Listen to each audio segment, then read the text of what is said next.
Alizeh talk کے معزز سامعین کو علیزہ کمل کا سلام۔ دوستوں، امید کرتی ہوں آپ سب خیریت سے ہوں گے، جہاں رہیں خوش رہیں۔ دوستوں، اگر میری آواز میں آپ ناولز اور شاعری سننا چاہتے ہیں تو ان 2 چینلز کو لازمی سبسکرائب کیجیے۔ آپ کو اسکرین پر اس وقت ایک واٹس ایپ نمبر دکھائی دے رہا ہے۔ اسی نمبر پر آپ رابطہ کر کے اپنی سٹوری بھی شیئر کر سکتے ہیں اور اپنے کسی بھی بزنس، پروڈکٹ اور چینل یا پیج کی پروموشن بھی کروا سکتے ہیں۔ اس کے علاوہ میں نے اپنا واٹس ایپ چینل بنایا ہے جہاں میرے تمام اکاؤنٹس اور کانٹینٹ سے ریلیٹڈ اپڈیٹس آتی رہتی ہیں، اسے بھی ضرور فالو کیجیے۔ چینل کا لنک میں نے اسی ویڈیو کی ڈسکرپشن میں مینشن کر دیا ہے۔ آج میں آپ کو مختلف کہانیاں سنانے جا رہی ہوں اور تمام کہانیاں بہت سبق آموز ہیں۔ کہانیوں کو انجام تک ضرور سنیے گا۔ بڑھتے ہیں آج کی پہلی کہانی کی جانب۔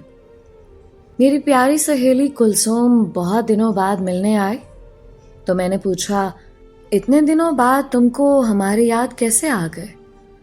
کہنے لگی، تم سے ملنے کو بہت دل تھا، مگر تم ایسی غائب ہو گئیں کہ کئی ماہ تک تمہاری خبر نہ ملے۔ کچھ میں بھی مصروف تھے، ابھی تمہارے لیے پیغام لے کر آئی ہوں۔ یہ کہہ کر اس نے نیلے رنگ کا لفافہ میری طرف بڑھایا۔ میں نے لفافے پر پتہ دیکھا، ہمارے پرانے محلے کا تھا اور یہ محلہ 1.5 سال قبل میں چھوڑ آئی تھی۔ یہ خط مجھے میری پرانی دوست زہرا نے لکھا تھا۔ کلثوم کچھ دیر بیٹھ کر چلی گئی۔ اس کے جانے کے بعد لفافہ کھولا اور خط پڑھنے لگے۔ پہلی سطر پڑھ کر میں مسکرا دی، لیکن اگلی سطریں میرے حواس پر بجلی بن کر گرے۔ اس نے لکھا، سنوبر، کیا تمہیں پتہ ہے کہ امجد نے تمہاری وجہ سے اس دنیا سے منہ موڑ لیا؟ نہیں، یہ نہیں ہو سکتا۔ بے اختیار میرے منہ سے یہ الفاظ نکلے۔ آگے لکھا تھا، اس بیچارے کی موت کی ذمہ دار تم ہو، کیونکہ ان دنوں جب اس کی ماں حج کر کے آئی تھی تب اس نے تمہارا حال احوال پوچھا تو اس کی ماں نے کہا کہ وہ تو اپنے گھر میں بالکل ٹھیک ٹھاک اور خوش باش ہے۔ تبھی امجد نے سوال کیا، اپنے گھر سے کیا مطلب امی جان؟ یعنی اپنے ماں باپ کے گھر؟ نہیں، اپنے سسرال، اپنے خامد کے گھر۔ اس کی ماں نے اس پر اچھی طرح واضح کر دیا کہ سنوبر نے ایک آفیسر سے شادی کر لی ہے اور اس کا شوہر اچھا ہے، جس نے اس کے پہلے شوہر سے 2 بچیوں کو بھی قبول کر کے اپنے ساتھ رکھ لیا ہے۔ پھر امجد سے کہا کہ بیٹا، وہ متعلقہ عورت تھی، زمانہ دیکھ چکی تھی، تمہیں اس سے وفا کی امید نہ رکھنی چاہیے تھی۔ تم نے خواہ خواہ اس کے پیچھے اپنا وقت برباد کیا۔ آگے لکھا تھا، شام کو امجد میری طرف آیا تو وہ بہت آزردہ تھا۔ اس نے مجھے کہا، بھابھی، سنوبر نے شادی کر لی ہے، کچھ آپ کو پتا؟ اس خبر پر یقین تو مجھے بھی نہ آیا، مگر میں نے سوچا کہ یہ ٹھیک ہی کہہ رہا ہوگا، کیونکہ آج کے دور میں ہر بات ممکن ہے اور اپنوں سے بے وفائی بھی عین ممکن ہے۔ خیر، میں نے اس کو تسلی دی۔ تمہارے دولہا بھائی ارسلان جب رات کو آئے تو انہوں نے کافی سمجھایا، لیکن امجد کچھ نہیں بولا، بس خاموشی سے سنتا رہا، پھر اٹھ کر چلا گیا۔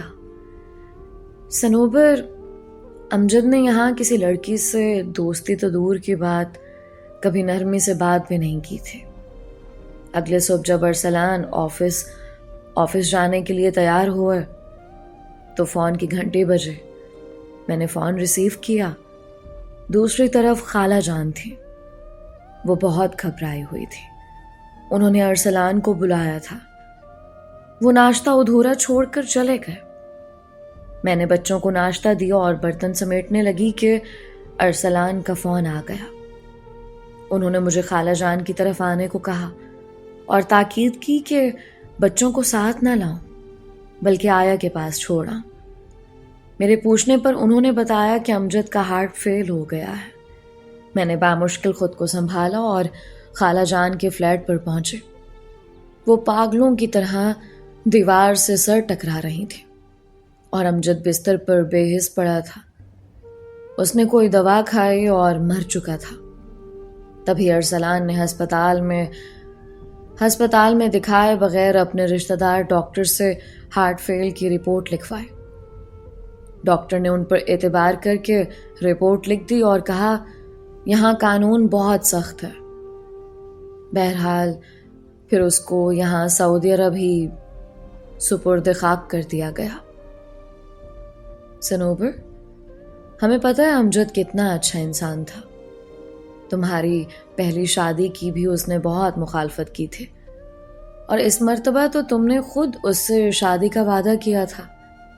عرصے تک اس کو تسلی دیتی رہی تھی، پھر ایک دم تم نے فیصلہ کیا اور دوسرے کنارے ہو گئیں، یہ بنا سوچا کہ اس کا کیا بنے گا۔ خیر، خدا تمہیں خوش رکھے، جو ہونا تھا وہ ہو چکا۔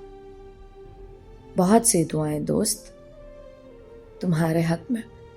زہرا کو میں کوئی جواب نہیں دے سکے، کیونکہ اصل حقیقت سے آگاہ کرتے تو ایک محترم رشتہ دار ان کی نظروں سے گر جاتا، اور وہ خالہ جان کی شخصیت کا وہ پہلو جس کو صرف میں جانتی تھی۔ کاش میں زہرا کو ہی نہیں، امجد کو بھی بتا سکتی کہ بے وفا میں نہیں بلکہ کوئی اور ہے، اور وہ ہے خود اس کی اپنی ماں۔ مگر میں جب جیتے جی اس کو یہ بتا نہ سکے تو مرنے کے بعد کیوں کر بتا سکتی تھی؟ جس دن سے زہرا کا خط آیا تھا مجھے کسی پل چین نہیں، یہاں تک کہ میرا شریک حیات بھی مجھے سکون نہیں دے سکا تھا۔ چند دنوں سے ان کی ڈیوٹی کافی سخت تھی۔ وہ 12-1 بجے آتے اور آتے ہی سو جاتے، اور میں تمام رات جاگتی رہتی۔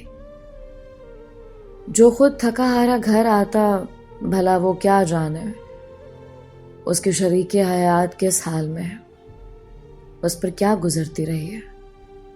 وہ مجھے ٹائم ہی نہیں دے پا رہے تھے، اور میرے دل کا سکون کٹ گیا تھا۔ سیر و تفریح میں بھی میرا دل نہیں لگتا تھا۔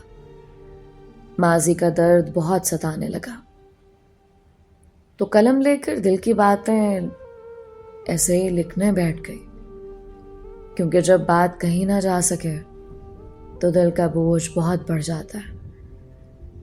یوں کہہ دینے سے دل ہلکا ہو جاتا ہے۔ یہ حقیقت جو میں تحریر کر رہی ہوں 100% سچ ہے، ایسا سچ جو کبھی میں امجد کو تو نہ بتا سکے، اور نہ ہی زہرا کو اس کا جواب دے سکے، اور نہ ہی اپنے محبوب شوہر کو بتا سکے۔ حالانکہ میں نے اپنے شریک زندگی سے دل اور دنیا کی کوئی بات آج تک کبھی نہیں چھپائی تھی۔ آج آپ سب کو بتانے جا رہی ہوں یہ واقعہ، میم علیزہ کے تھرو، تاکہ آپ سن سکیں کہ دنیا میں رشتوں کے درمیان کیا کچھ ہو رہا ہے۔ میری شادی 12 سال کی عمر میں ہو گئی۔ شوہر مجھ سے عمر میں کافی بڑا تھا۔ محلے داروں، رشتہ داروں نے کافی مخالفت کی، مگر والدین نے دولت دیکھ کر رشتہ کر لیا۔ اس بات پر رشتہ داروں نے ہم سے قطع تعلق ہی کر لیا، محلے والوں نے بھی ملنا چھوڑ دیا۔ خیر، میں نے تو نصیب کا لکھا سمجھ کر قبول کر لیا، اور اچھی بات ہے کہ میں اتنی کم سن تھی، کیا کسی سے کہتی اور کیا سمجھتی۔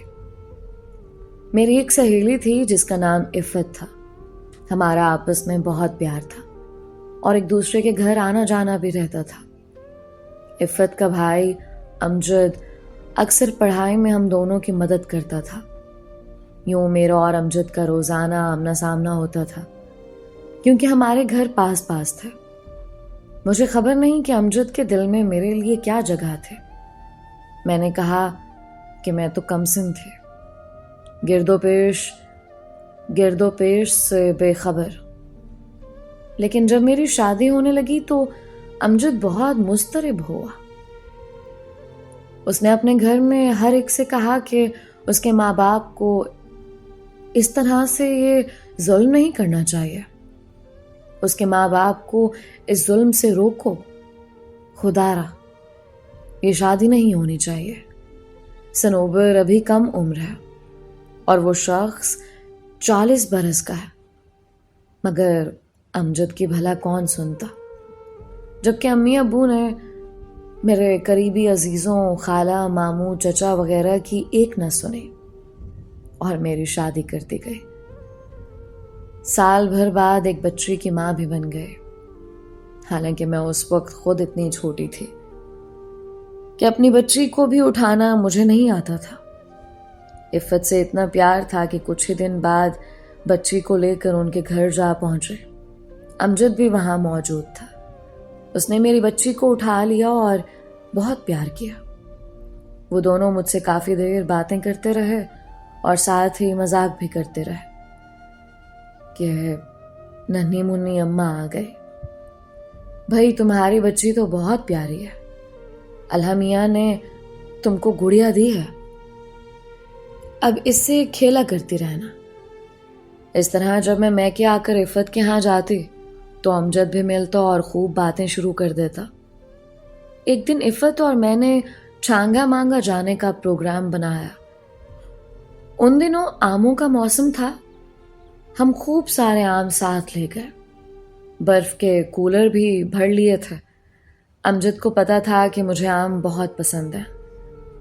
وہ میرے آگے آم کھا کر گٹھلیاں پھینکتے جاتے تھے تاکہ میں بے چین ہو جاؤں.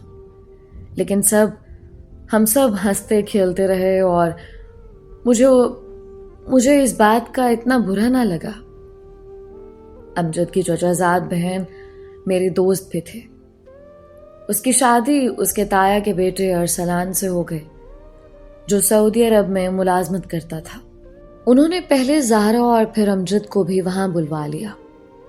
انہی دنوں میرے خاوند کو امریکہ کا ویزا مل گیا.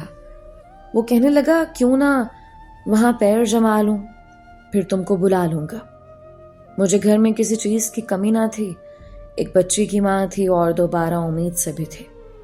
امریکہ جا کر مجاہد نے نیشنلٹی کی خاطر کسی امریکی لڑکی سے شادی کر لی. وہ 5 سال باہر رہے. میں لوگوں سے سنتی تھی کہ میرے شوہر نے وہاں شادی کر لی ہے، لیکن یقین نہیں کرتے تھے کیونکہ جب وہ یہاں آتے تھے تو بہت پیار جتاتے تھے. مجھے تقریباً پورا پاکستان گھما دیا تھا. سوات، ناران، کاغان، گلگت، آزاد کشمیر اور مختلف خوبصورت جگہوں پر لے گئے تھے. لیکن میں بے شعور تھے. ایسے سیر کرتی جیسے بچے بچیاں کرتے ہیں اور خوش ہو جاتے ہیں. میں شوہر کے جذبات کی طرف تو دھیان ہی نہیں دیتی تھی. ان حسین جگہوں پر بھی میں خود کو تنہا محسوس کرتی تھی. میرے شوہر سے میری ہم عمروں والی دوستی نہیں ہو سکتی تھی.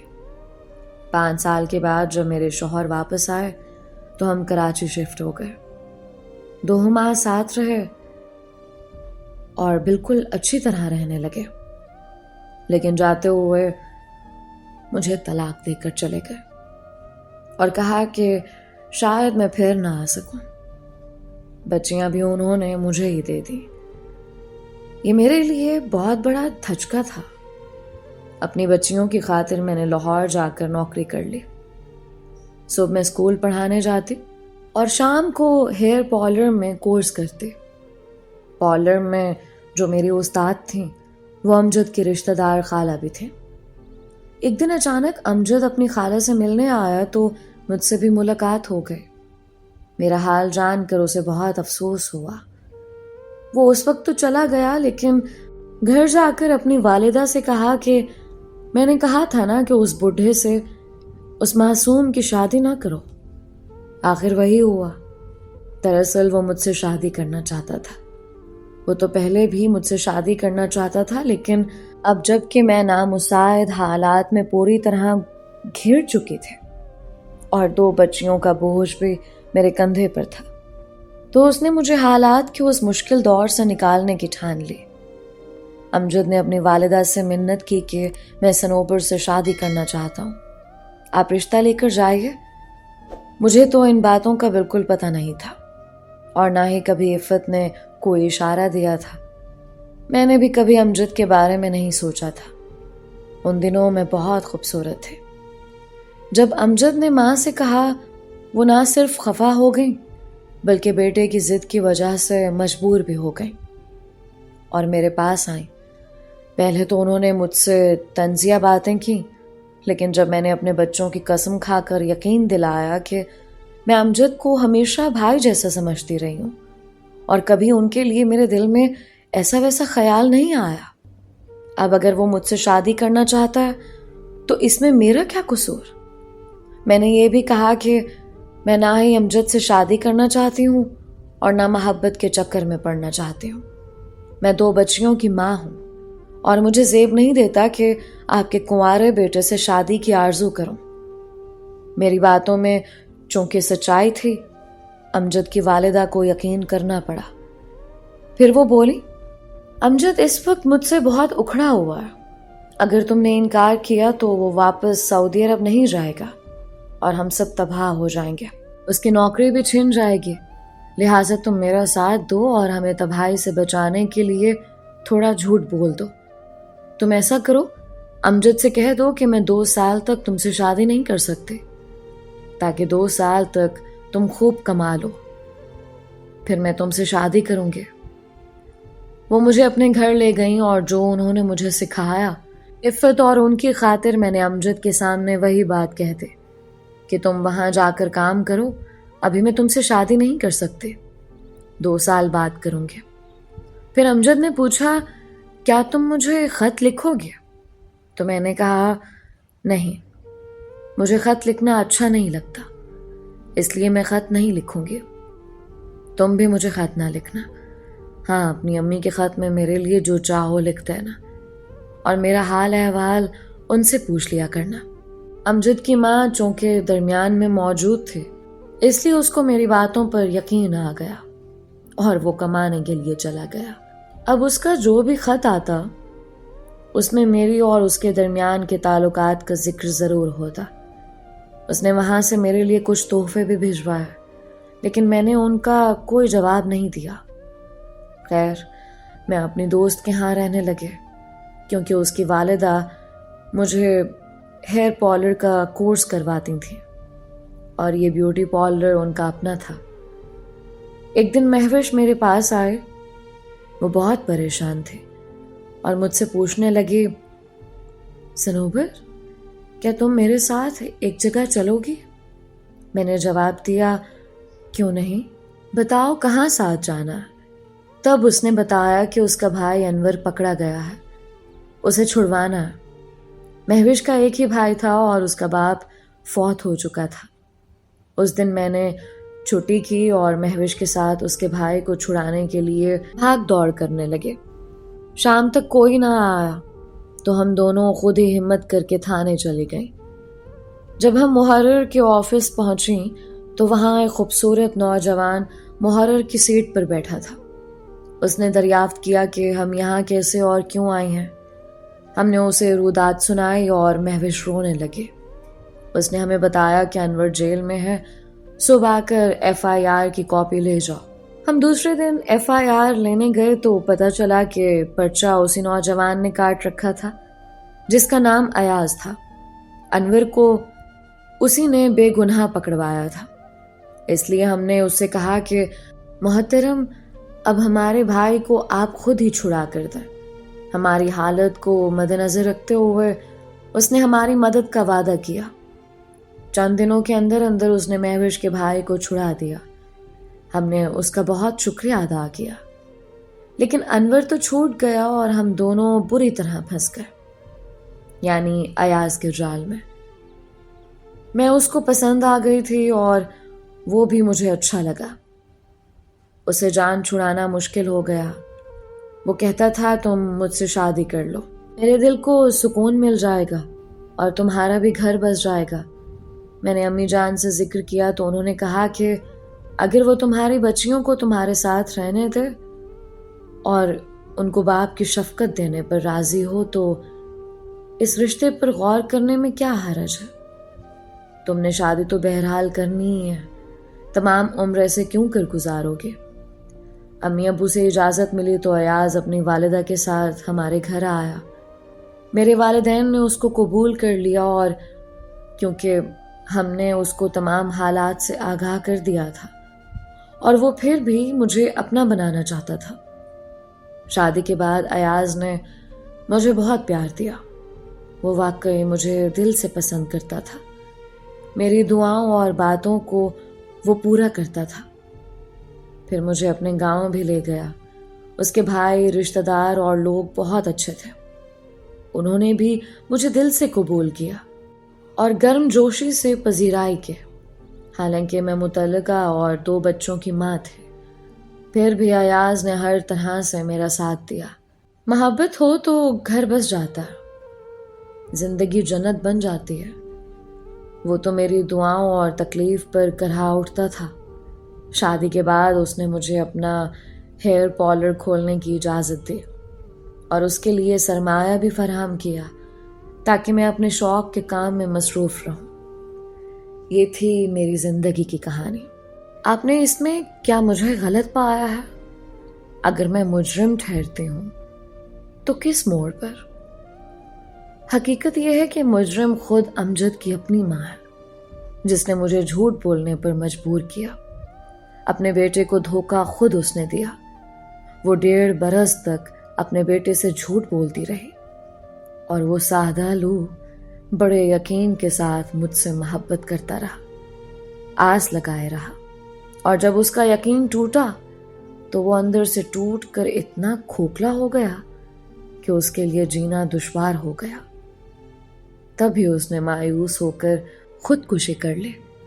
حالانکہ اس دوران اس نے اتنا کما لیا تھا کہ اس کی ماں نے ایک شاندار گھر تعمیر کروا لیا تھا، لیکن یہ شاندار عمارت کس کام کے، جو کبھی گھر نہ بن سکے اور جس میں دن رات محنت کر کے کمانے والا پہلا قدم بھی نہ رکھ سکا۔ بعض والدین بیٹوں کی کمائی کی لالچ میں ان کی خوشیوں کا خیال نہیں کرتے، پھر ان کے اپنے ہاتھوں میں بھی سوائے تعسف کے کچھ نہیں آتا۔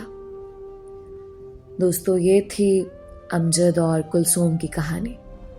بڑھتے ہیں آج کی دوسری کہانی کی جانب۔ ہمارے گھر کے برابر مکان میں نئے کرایہ دار آئے تھے۔ ملنے پر پتہ چلا کہ ابو کے واقف کار ہیں۔ ان کا تعلق بھی ہمارے گاؤں سے تھا۔ چچا نبیل احمد عرصہ پہلے پاک پتن میں رہا کرتے تھے، جہاں میری دادی کا گھر تھا، لہٰذا ہم بہت جلد آپس میں گھل مل گئے تھے۔ یہ میل ملاپ بڑوں کے بیچ تھا، ہم بچے ابھی تک ایک دوسرے کے لیے اجنبی تھے۔ چچا نبیل کا ایک بیٹا شرجیل اور ایک بیٹی سائرہ تھے، جو شادی شدہ اور اپنے گھر آباد تھے۔ یہ غریب لوگ تھے۔ چچا کی ملازمت اوسط درجے کی تھی، جس کی وجہ سے بامشکل گزارا ہو رہا تھا۔ گاؤں میں تھوڑی سی زمین تھی جس پر کاشتکاری سے کچھ فاضل آمدنی آ جاتی تھی۔ یہ لوگ شرجیل کی تعلیم کی خاطر شہر آ گئے تھے، کیونکہ وہاں کالج نہیں تھا اور شرجیل کو اعلیٰ تعلیم کا شوق تھا، لہٰذا 100 مصائب برداشت کر کے یہ کنبہ یہاں آ گیا تھا۔ اتفاق سے شرجیل نے بھی اسی کالج میں داخلہ لیا جس میں میں پڑھ رہی تھی، کیونکہ وہ ہمارے گھر سے قریب تھا۔ شرجیل محنتی اور ہونہار طالب علم تھا۔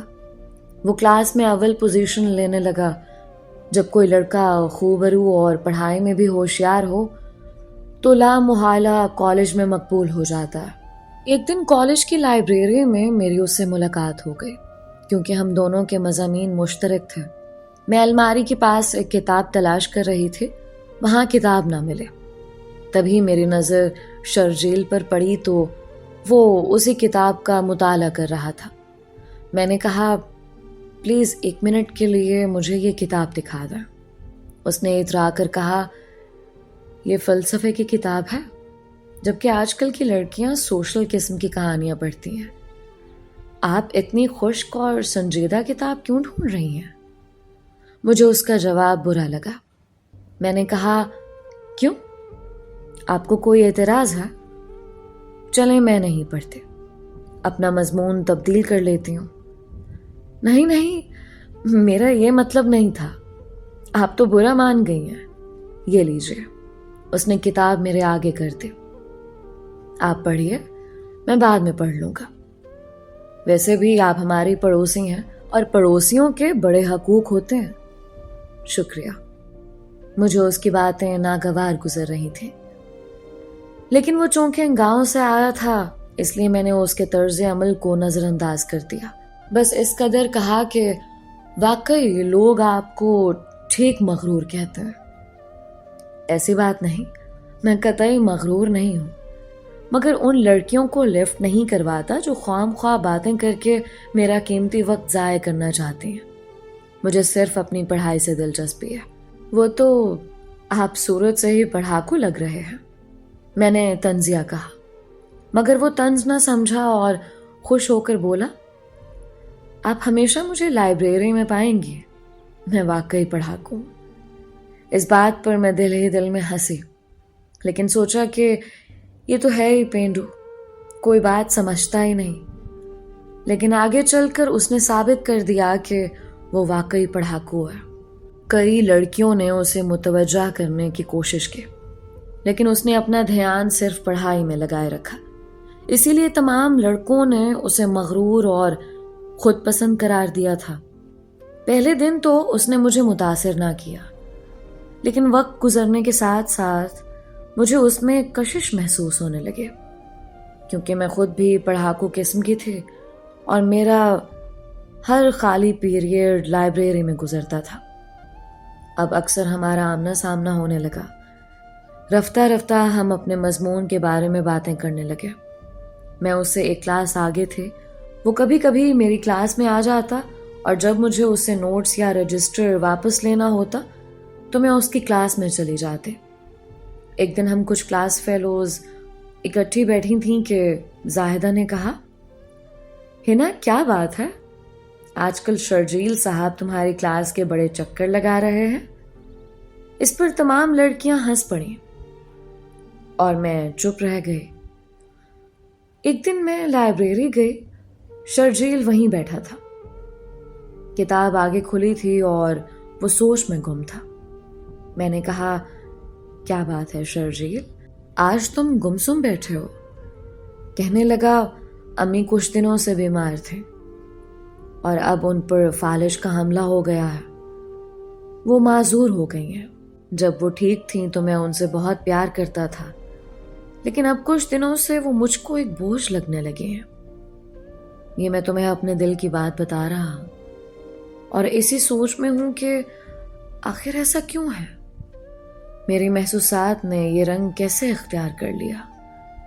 اس کے سچ بولنے پر مجھے حیرت ہوئی اور میں نے پوچھا، کیا تم ان سے محبت نہیں کرتے؟ اس نے جواب دیا، ایسی بات نہیں، میں ان کا ہر طرح سے خیال رکھتا ہوں، لیکن یہ بات کیوں ہے کہ وہ بوجھ لگتی ہیں؟ بات یہ ہے کہ والدین جو محبت اولاد سے کرتے ہیں وہ فطری ہوتی ہے۔ محبت کا جذبہ قدرت نے ماں کے اندر رکھا ہے، اسے اپنے بچوں سے محبت ہوتی ہے اور وہ ان کی پیار سے پرورش کرتی ہے۔ جانور ہو یا انسان، یہ جذبہ ہر ذی روح میں ہوتا ہے، لیکن اولاد کی سرشت میں شاید نہیں ہوتا۔ ان کی والدین سے محبت محض نظریہ ضرورت کے تحت ہوتی ہے۔ تبھی اللہ پاک نے ارشاد فرمایا کہ والدین کی اطاعت کرو اور ان کو اف تک نہ کہو اور ان کو محبت کی نظر سے دیکھو۔ اسلام دین فطرت اور ایک گہرا فلسفہ ہے، اس کو سمجھنے کی ضرورت ہے۔ تم نے ٹھیک کہا کہ شاید ہم نظریہ ضرورت کے تحت ہی والدین سے محبت کرتے ہیں اور ان سے جڑے رہتے ہیں، لیکن وہ ہم سے فطری جذبے کی وجہ سے محبت کرنے پر مجبور ہوتے ہیں۔ انسانوں میں ہی نہیں، جانوروں میں بھی ممتا ہوتی ہے۔ اس نے کہا، اچھا چھوڑو اس فلسفیانہ بحث کو، تم اپنی والدہ کا بہت زیادہ خیال کیا کرو۔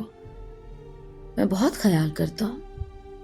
اور ان کو ہر طرح سے آرام پہنچانے کی کوشش کرتا ہوں. اس لیے آج کل زیادہ مطالعہ نہیں کر پا رہا. تعلیم کا بھی حرج ہو رہا ہے. چھٹیاں بھی لے رہا ہوں. تم اپنی بہن کو بلوا لو.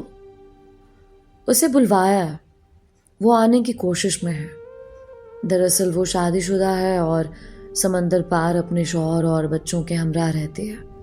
اس کا جلد آنا بہت مشکل ہے. میں نے اسے تسلی دی اور کہا کہ امی سے اجازت لے کر 1-2 گھنٹہ آنٹی کے پاس آ جایا کروں گی. اس کے بعد میں روز انکل نبیل کے گھر چلی جاتی اور شام کو 3 گھنٹے چاچی کے پاس گزارتی. ان کی خدمت کرتی جس سے مجھے سکون ملتا. پھر میں نے غور کرنا شروع کیا کہ آخر میں چاچی کی خدمت کر کے کیوں سکون محسوس کرتی ہوں. بہت غور کرنے کے بعد مجھے احساس ہوا کہ شاید اس میں بھی کچھ نظریہ ضرورت کی کار فرمائی ہو، کیونکہ بے لوث خدمت تو بہت کم لوگ کیا کرتے ہیں. غالباً میں شرجیل سے محبت کرنے لگی تھی اور اس جذبے کی مجھے ابھی خود آگاہی یا پہچان نہیں ہوئی تھی، لیکن اندرونی طور پر خواہش تھی کہ میں شرجیل کے گھر رہوں، اس کی معذور ماں کی خدمت کروں. میں نے سوچا کہ ہر بات پر غور و خوض کرنا ٹھیک نہیں ہوتا.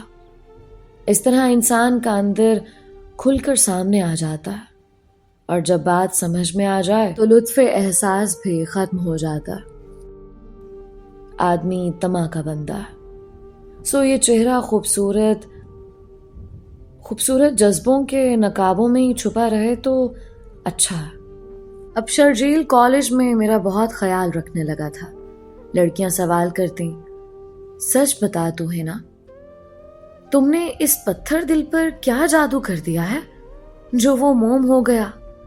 تم کو تو ایوارڈ دینا چاہیے. میں ان کو جواب دیتی، تم لوگ بکواس مت کیا کرو. وہ ہمارا رشتہ دار پڑوسی ہے اور ہمارے گاؤں کا ہے. اتنے گہرے رشتے ہیں تمہارے؟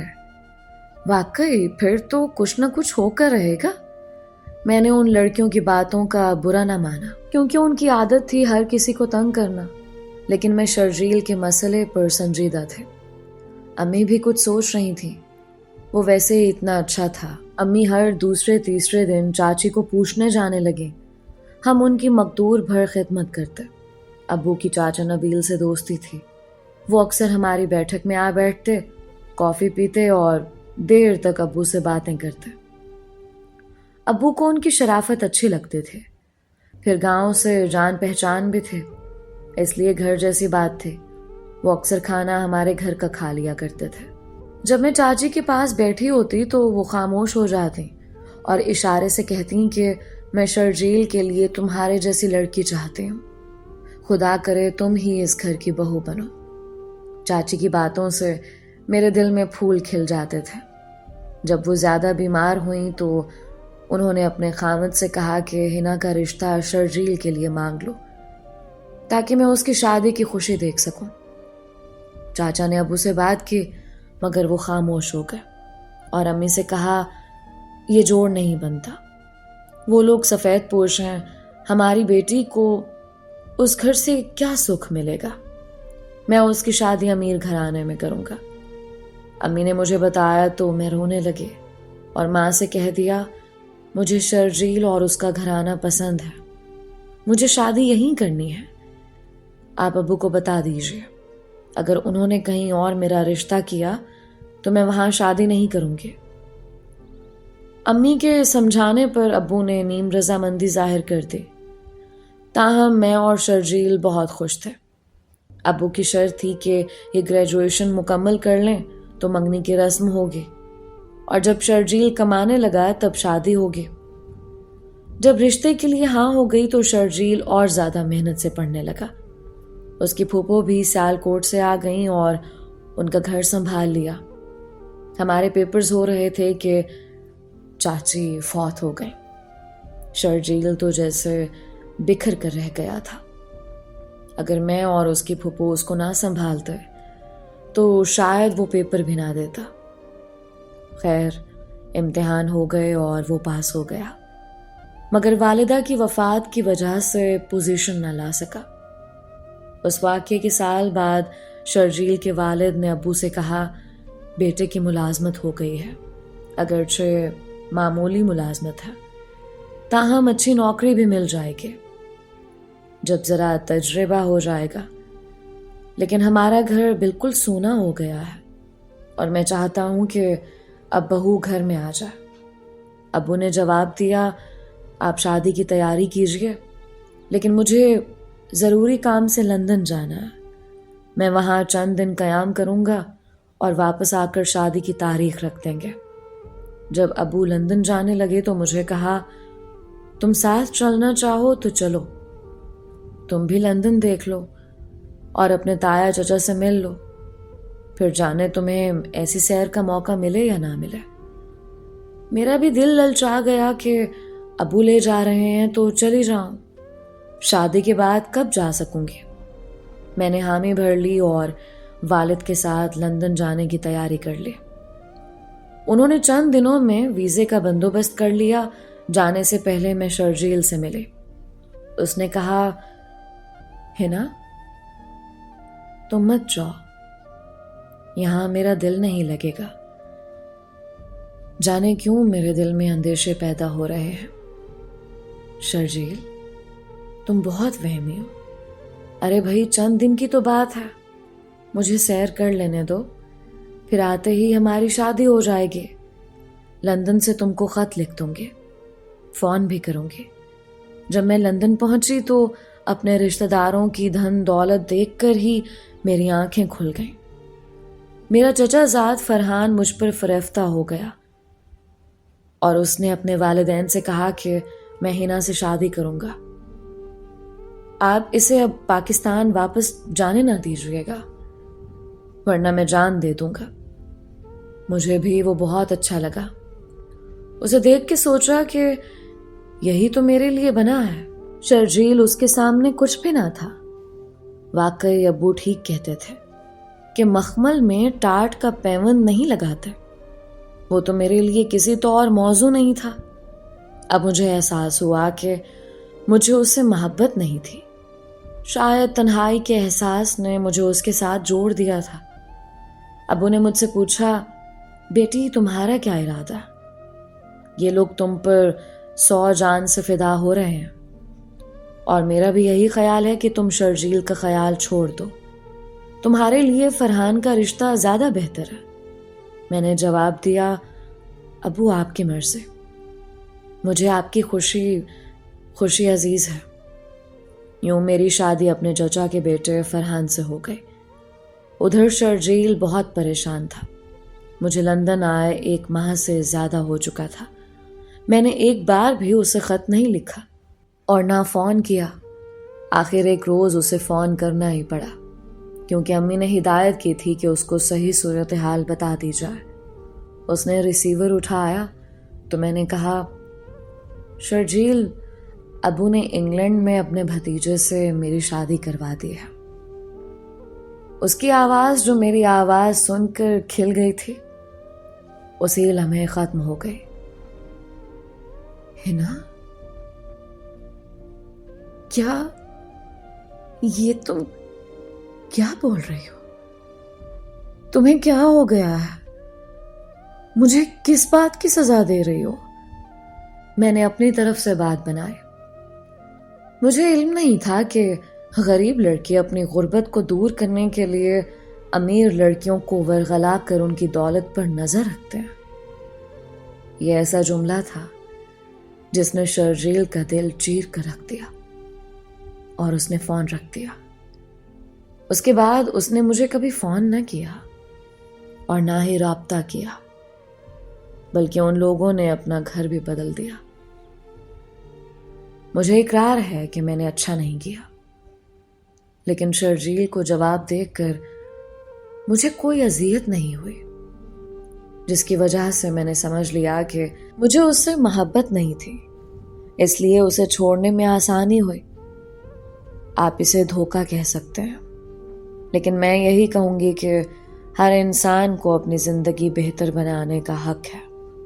میں اپنے خاندان کے ساتھ خوش و خرم ہوں اور میرے والدین بھی اس فیصلے پر خوش ہیں۔ میرے شوہر مجھ سے پیار کرتے ہیں، زندگی کی تمام آسائشیں مہیا ہیں۔ سوچتی ہوں کہ اگر پہلے ہی والدین کا کہنا مان لیتی تو بیچارے شرجیل کو دکھ پہنچانے کا باعث نہ بنتی۔ مجھے اقرار ہے کہ لڑکیاں جذباتی ہوتی ہیں اور اکثر صحیح فیصلے نہیں کرتی، جبکہ والدین کے فیصلے ہی درست ہوتے ہیں۔ دوستو، یہ تھی شرجیل اور ہینا کی کہانی۔ امید کرتی ہوں یہ دونوں کہانیاں آپ کو بہت اچھی لگی ہوں گی۔ کہانیوں کو اپنے پیاروں تک لازمی شیئر کیا کریں، اسی طرح سپورٹ کرتے رہیں اور چینل کو سبسکرائب بھی ضرور کیا کریں۔ آپ سب کے پیار اور سپورٹ کا بے حد شکریہ۔ آج کا پہلا کامنٹ ہے ارسلان عارف فرام پھالیا منڈی بہاؤدین۔ آپ ہی آپ کی سٹوریز واللہ بہت کمال ہوتی ہیں، بہت خوب، فی امان اللہ۔ بہت شکریہ ارسلان عارف آپ کا۔ ایسے ہی سپورٹ کریں اور کوشش کریں کہ ان کہانیوں کو اپنے پیاروں تک بھی شیئر کریں۔ آج کا دوسرا کامنٹ ہے السلام علیکم آپی، کیا حال ہے آپ کا؟ آپ اس طرح کی ویڈیوز جاری رکھیں، نوجوان نسل سبق حاصل کریں، کیونکہ اس وقت معاشرے میں بہت بگاڑ آ گیا ہے، جس وجہ سے نکاح سے زیادہ طلاق کا ریشو زیادہ ہے۔ آپ کی انہی کہانیوں کی وجہ سے کسی کی زندگی بدل سکتی ہے۔ عمر علی فرام سیالکوٹ۔ بہت شکریہ عمر علی آپ کا۔ میری ہمیشہ سے یہی کوشش رہی ہے کہ مختلف کہانیاں لاؤں اور معاشرے کی وہ حقیقتیں بیان کروں جو اس وقت دنیا میں ہو رہا ہے، تاکہ آپ سب کی آنکھیں کھلیں اور آپ اپنے دماغ سے سوچیں کہ کیا صحیح ہے اور کیا غلط، آپ کو غلط اور صحیح میں فرق کا احساس ہو۔ بہت شکریہ آپ سب کے کامنٹس کا اور پیار کا۔ ملتے ہیں ایک اور نئی اور مختلف کہانی کے ساتھ۔ مجھے اپنی ڈھیر ساری دعاؤں میں یاد رکھیں، اپنا اور اپنوں کا بہت خیال رکھیں۔ علیزہ کمل کو اجازت دیجیے۔ اللہ ہم سب کا حامی و ناصر رہے۔